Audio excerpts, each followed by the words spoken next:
UG पुनः परीक्षा हेब नाही।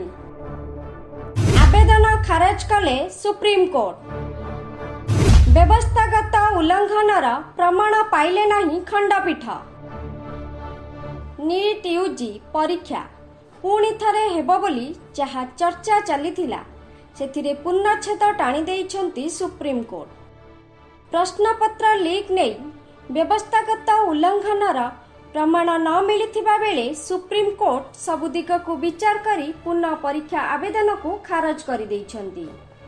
प्रधान विचारपति जस्टिस डी.वाई. चंद्रचूड़ांक अध्यक्षतारे गठित 3 जणिया खंडपीठ प्रश्नपत्र लीक एवं पुनः परीक्षा आवेदन उपरे दिन तमाम विचार विमर्श करिथिले।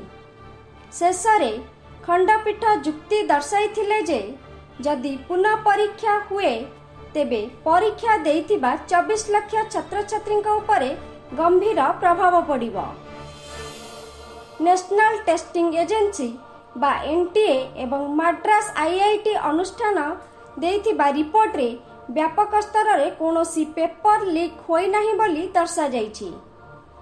चलित वर्ष पई पुणी थरे परीक्षार आयोजन करा जिबा द्वारा नामलेखा कार्यसूची बाधाप्राप्त होई पारे। एहा द्वारा डाक्तरी शिक्षार पाठ्यक्रम मध्य प्रभावित होई पारे। केवल एतिकी नुहे पुनः परीक्षा द्वारा सीट आवंटन रे संरक्षण करा जाइथिबा अवहेलित छात्र छात्रींका पई मध्य क्षति पहुंचाइबा संभावना को एड़ाई दिया जाई न पारे। अन्य पक्षरे प्रश्नपत्र लीक घटनार तदंत सीबीआई जारी रखिथिबा बेले एहार चूड़ांत रिपोर्ट को मध्य अपेक्षा करा जाइछि।